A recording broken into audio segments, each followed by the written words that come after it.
Bismillahirrahmanirrahim. Assalamualaikum warahmatullahi wabarakatuh. Selamat siang teman-teman semuanya. Dan selamat siang juga kepada Ibu Yanti Sunata. Semoga kita dalam keadaan sehat walafiat. Dan tak lupa saya ucapkan terima kasih kepada dosen kita yang terhormat, yaitu Ibu Yanti Sunata, yang telah memberikan kami kesempatan untuk menyampaikan materi kali ini yang membahas tentang database terdistribusi. Sebelum kami mempresentasikan materi hari ini, saya perkenalkan terlebih dahulu anggota kelompok kami. Yang pertama ada Ari Kurniawan, saya sendiri. Kemudian ada Salsabila Pramudita, juga ada Ilham Pratama, dan Randy Zamora.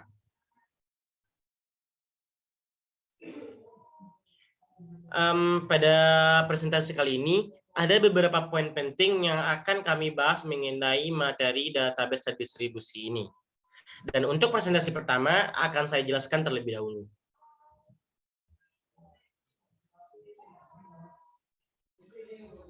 Nah, yang pertama itu kita membahas tentang pengertian database terdistribusi. Distributed database atau basis data terdistribusi merupakan kumpulan database yang disimpan di banyak komputer, pada banyak komputer, tapi lokasinya berbeda-beda dan menampilkan ke user sebagai single database. Nah, ini adalah salah satu poin pentingnya. Jadi di sini data itu dikumpulkan dari beberapa titik atau beberapa server. Database terdistribusi ini berisi kumpulan site eksekusi transaksi lokal yang mengakses data pada satu site dan transaksi global yang mengakses data pada site yang berbeda. Jadi transaksinya di sini bisa lokal, bisa juga global. Sebuah DDMS itu terdiri dari beberapa logis tunggal yang dibagi menjadi beberapa fragmen. Nah, dan setiap fragmen disimpan pada satu atau lebih komputer di bawah kontrol dari DBMS yang terpisah dengan komputer yang terhubung dengan jaringan komunikasi.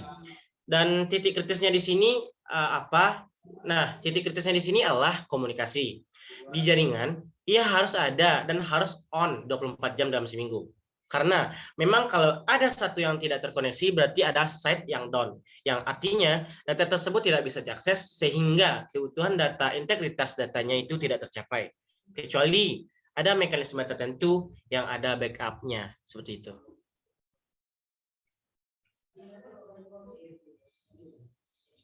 Nah, pada gambar kali ini adalah contoh ilustrasinya. Jadi di sini misalnya ada 3 divisi di sini. Yang pertama ada manufacturing, ada headquarters, sama sales. 3 divisi ini terhubung dalam sebuah jaringan, baik itu privat maupun global. Yang penting dia terhubung oleh jaringan. Dan ada database juga di sini. Dia terpisah secara lokasi dan juga letak. Ada manufacturing tadi, ada headquarters sama sales. Nah, tapi sebenarnya dia di sini saling berrelasi teman-teman semuanya, saling terkoneksi agar mewujudkan atau menjadikan sebuah single database gitu.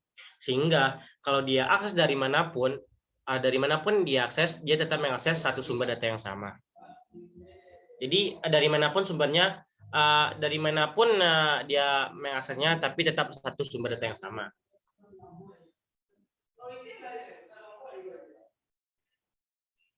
Nah, selanjutnya pada database terdistribusi ini ada 2 jenis. Yang pertama ada homogen dan yang kedua ada heterogen.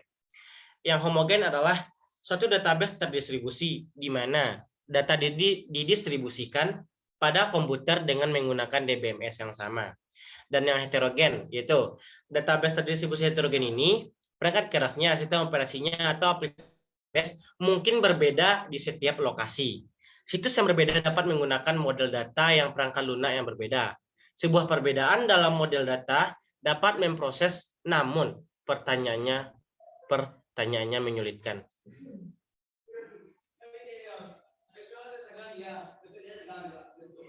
Nah, di sini ada 2 buah ilustrasi. Yang pertama ilustrasi yang homogen dan juga heterogen. Nah, kalau homogen yang di sebelah kiri ini, mereka memakai database yang Oracle, DB Oracle semua. Database-nya satu platform yang saling terhubung seperti itu normalnya. Yang pertama Departemen 1, 2, 3 memakai database yang Oracle 9i. Nah, selanjutnya yang sebelah kanan ini adalah yang heterogennya, yang mana di sini fiturnya bisa mengakses database yang bukan Oracle. Misalnya pada Departemen 1, makanya SQL Server 2009. Departemen 2, makanya Microsoft Access. Dan yang ketiga, Departemen yang ketiga, makanya Oracle 9i. Nah, si Oracle ini punya fitur untuk mengakses data yang ada di Departemen 1 dan Departemen 2. Agar apa? Agar dia bisa divisualisasikan di Oracle yang ada di sini. Oke, baik. Untuk presentasi berikutnya, saya persilakan kepada teman saya Salsabila Pramudita. Kepada Salsabila Pramudita dipersilakan. Baik, terima kasih kepada moderator telah memberikan kesempatan saya untuk menjelaskan submateri selanjutnya. Materi selanjutnya yaitu arsitektur basis data terdistribusi.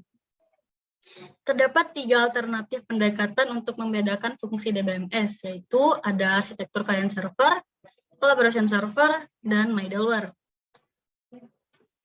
Client server, ini distribusi tugas manajemen datanya terjadi pada server. Sedangkan klien fokus kepada penyediaan lingkungan termasuk user interface. Tugas komunikasi dibagi antara mesin klien dan server. Yang kedua ada collaboration server. Pada sistem client server, tidak memungkinkan satu query pada klien dijalankan oleh multiple server, karena tidak ada mekanisme kolaborasi antar server, sehingga dibentuklah arsitektur collaboration server ini.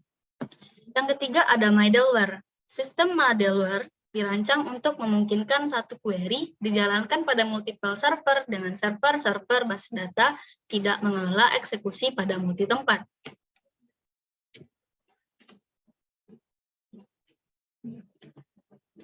Client server.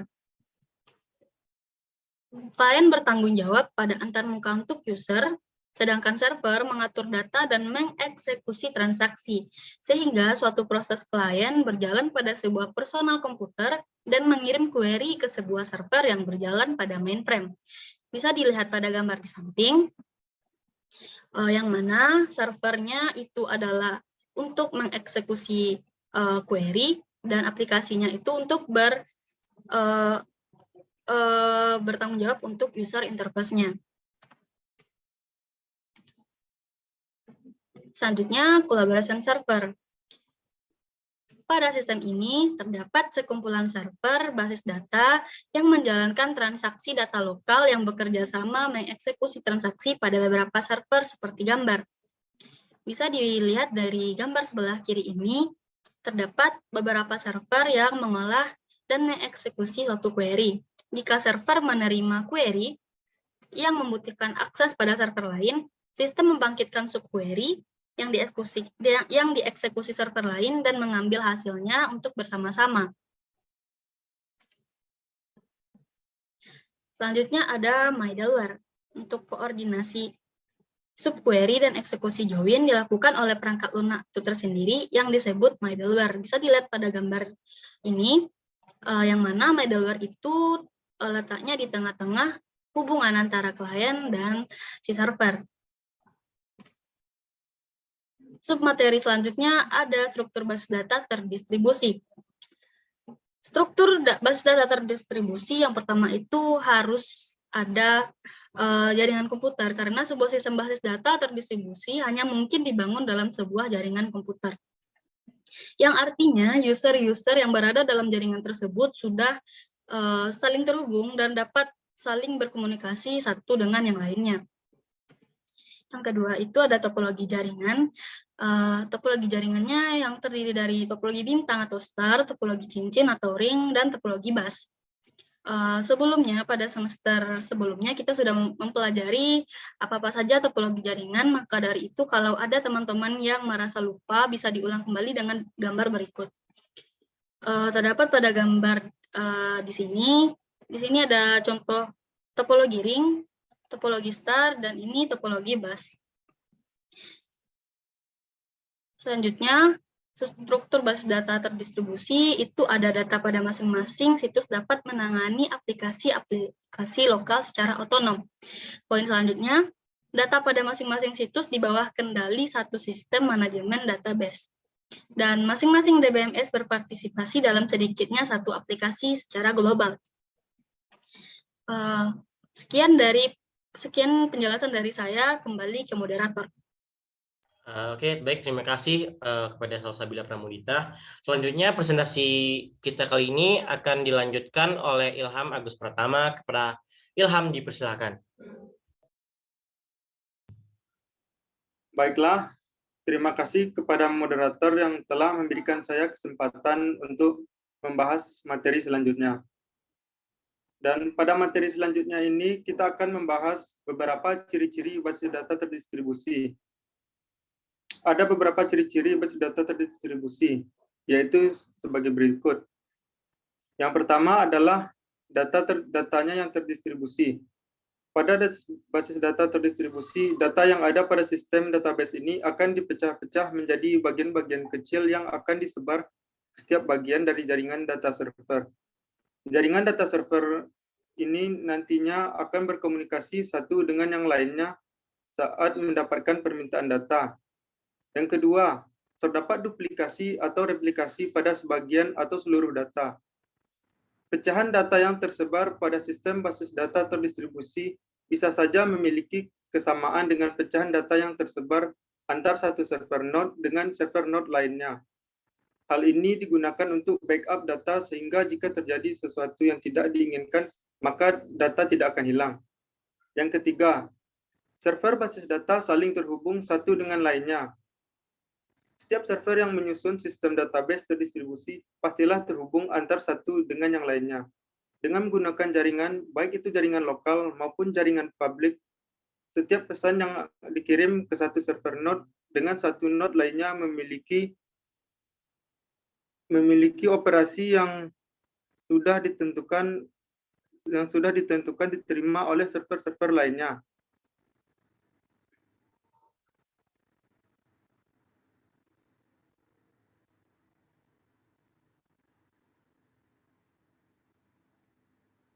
Yang keempat, data yang terdapat pada tiap server dapat diakses oleh server lainnya. Setiap node server pada sistem data terdistribusi dapat meminta atau menyimpan data ke node server lainnya. Karena pada dasarnya semua node server adalah sebuah kesatuan dari basis data terdistribusi itu sendiri. Yang kelima, data pada satu server ditangani oleh DBMS sendiri-sendiri. Setiap data yang tersimpan pada sebuah server akan dimanage oleh sebuah aplikasi database yang terpasang pada node server itu sendiri. Jadi, dalam pengelolaan database-nya, setiap node server bersifat autonomous. Yang keenam, request data secara lokal ditangani oleh DBMS pada setiap server. Pada suatu kejadian di mana terdapat request untuk data yang hanya tersimpan pada suatu server saja, maka aplikasi database yang terpasang pada node tersebut haruslah sebagai penyedia datanya, bukan bergantung pada aplikasi database yang terpasang pada node server lain untuk mengambil data semacam ini.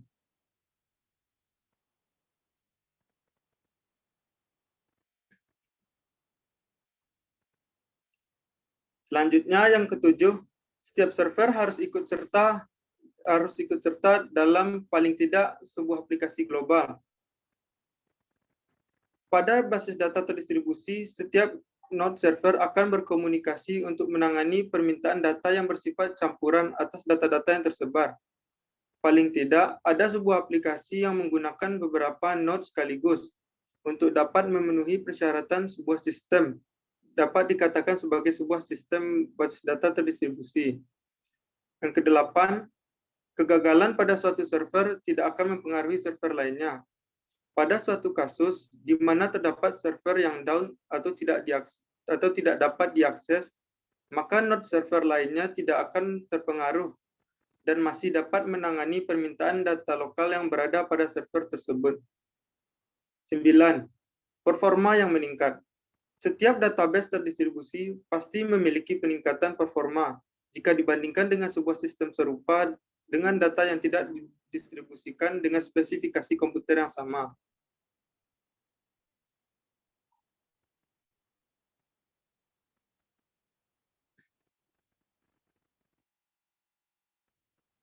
10. Bersifat ekonomis. Dewasa ini kuantitas lebih murah daripada kualitas.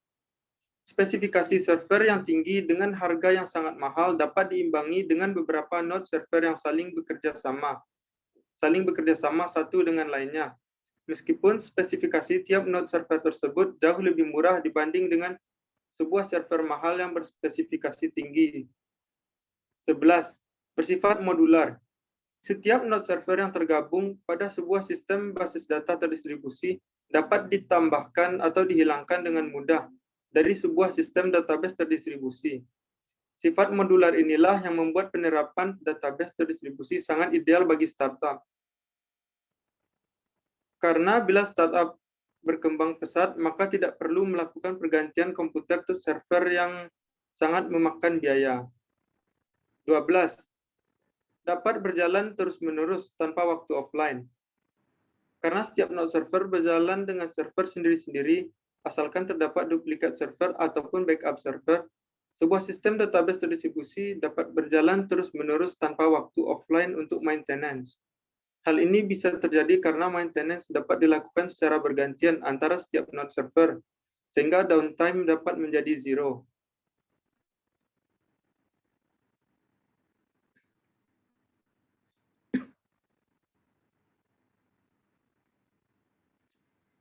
Yang ke-13, lokasi yang bebas. Pengguna yang mengakses sebuah aplikasi yang menggunakan sistem basis data terdistribusi tidak perlu mengetahui lokasi server di mana data tersebut tersimpan. Data akan disusun oleh sistem dan diberikan ke pengguna secara abstrak. 14. OS setiap server dapat berbeda antar node. Tiap node server dari basis data terdistribusi dapat memiliki operating system yang berbeda satu dengan lainnya. Asalkan setiap server tersebut dapat memproses permintaan data yang dilakukan dari server lainnya dengan operasi yang sudah ditentukan, maka perbedaan operating system pun tidak menjadi masalah. 15. Hardware setiap server dapat berbeda antar node. Begitupun dengan hardware yang digunakan oleh tiap node server pada sistem basis data terdistribusi, dapat memiliki perbedaan antar satu node server dengan node server lainnya. Misalkan, node server A menggunakan merek HP, server B menggunakan merek Asus, dan lain sebagainya. Bahkan perbedaan generasi dari komputer yang digunakan pada tiap node juga tidak akan menjadi masalah.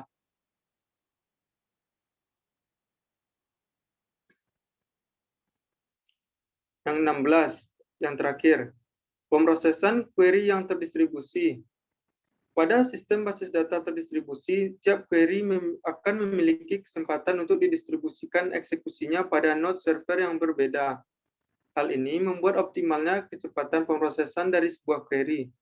Contohnya yaitu pada Oracle, setiap query awal akan dieksekusi pada node server tempat pengguna melakukan akses. Setelahnya, node server tersebut akan melakukan subquery ke node server lain untuk melakukan permintaan data dengan menggunakan subquery yang diambil dari query user tadi.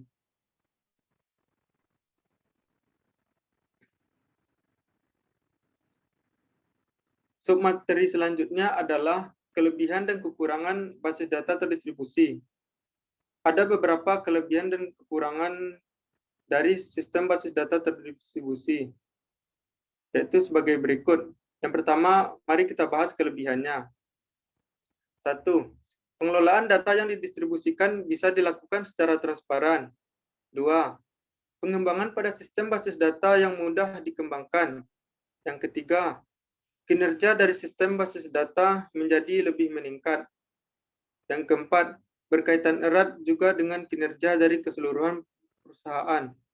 Yang kelima, dapat mendukung ketersediaan data yang meningkat.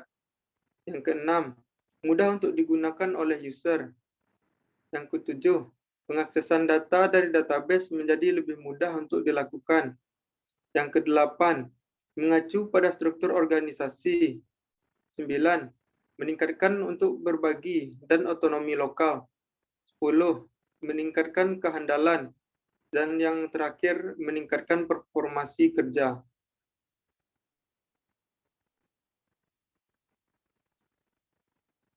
Dan selanjutnya adalah kekurangan dari sistem basis data terdistribusi adalah sebagai berikut. Yang pertama, meskipun mudah untuk dikembangkan, namun demikian biaya pengembangannya cukup tinggi. Yang kedua adalah kapasitas storage yang harus diperbesar. Yang ketiga, terkadang sulit untuk melakukan proteksi terhadap jaringan. 4. Kompleksitas manajemen. Yang kelima, kontrol integritas lebih sulit. Yang keenam, biaya pengembangan. 7. Keamanannya. Yang kedelapan, sulitnya standarisasi. 9. Menambah kebutuhan penyimpanan. Yang ke-10, lebih sulit dalam mengatur lingkungan data. Baiklah, itulah materi yang dapat saya sampaikan. Sekian dan terima kasih. Dan lanjut kepada moderator. Baik, terima kasih Ilham. Selanjutnya presentasi terakhir akan disampaikan dan akan dijelaskan oleh Randy Zamora. Kepada teman kita Randy, dipersilahkan. Baiklah, terima kasih kepada moderator yang telah memberikan saya kesempatan untuk menyampaikan materi.